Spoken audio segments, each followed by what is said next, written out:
اعوذ بالله من الشیطان الرجیم. بسم الله الرحمن الرحیم. درس 19 مد لین لازم و مد لین آریز. حرف لین چند تا است؟ دو تا، واو ساکندار و یای ساکندار.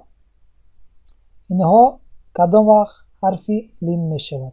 اگر پیش از خودش بودگی حرف فتحه دار باشد حرف لین می شود. حرف لین چند تا است؟ دو تا، واو ساکندار و یای ساکندار. لین گفته یعنی نرم و ملایم را میگویند. اینها مقصد واو ساکندار و یای ساکندار کدام وقت حرف لین میشن؟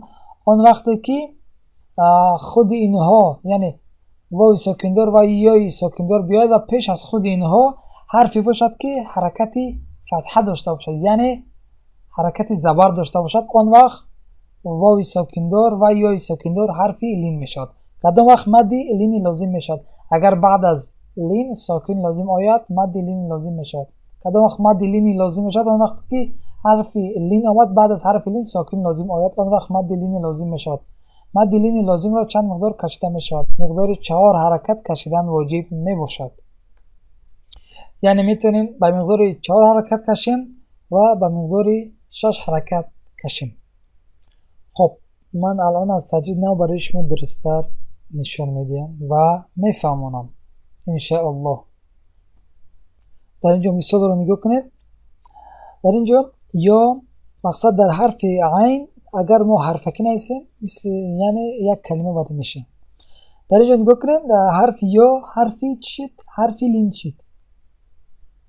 بعد از یعنی قاعده مد لین لازم چی بود؟ که حرفی لین آید و بعد از حرف لین ساکن لازم آید. آن وقت مد لینی لازم میشه. در اینجا نگاه کنیم مد لینی لازم شد، یعنی حرف لین آمد بعدش ساکن لازم آمد. پس در اینجا ما همین یا را چکار میکنیم؟ به مقدار 4 یا 6 حرکت میکشیم انشاءالله. یعنی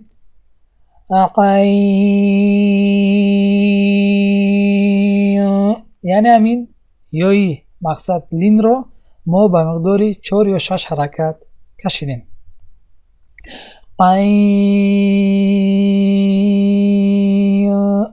این بود مد لینی لازم. خب کدام وقت مد لینی آریز می شود؟ اگر بعد از حرف های لین ساکن آریز آید مد لینی آریز می شود. کدام وقت مد لینی آریز می شود؟ آن وقت که حرف لین آمد بعد از حرف لین ساکن آریز آمد آن وقت مد لینی آریز می شود. مد لینی آریز را چند مقدار کشیده می شود؟ از 2 حرکت تا 4 حرکت کشیدن ممکن می باشد. خب در اینجا نگاه کنید حرف واو ساکن پیش از حرف واو چی است؟ حرفی است که حرکت زبر دارد. پس در اینجا واو حرف لین شد. بعد از حرف لین چی آمد؟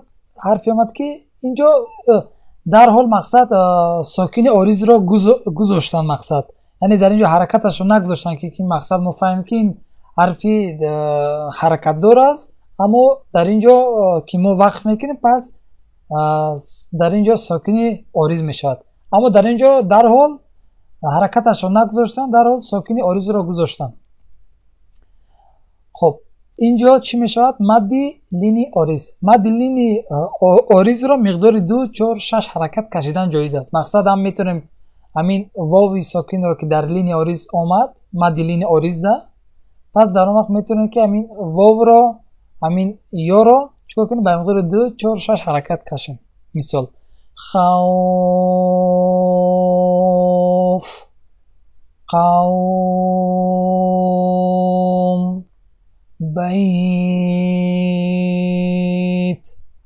نجدین. این بود مد لینی آریز و انشالله امید دارم که درس را فهمیده باشید. جزاک الله خیر و بارک الله فیکم. السلام علیکم و رحمت الله و برکاته.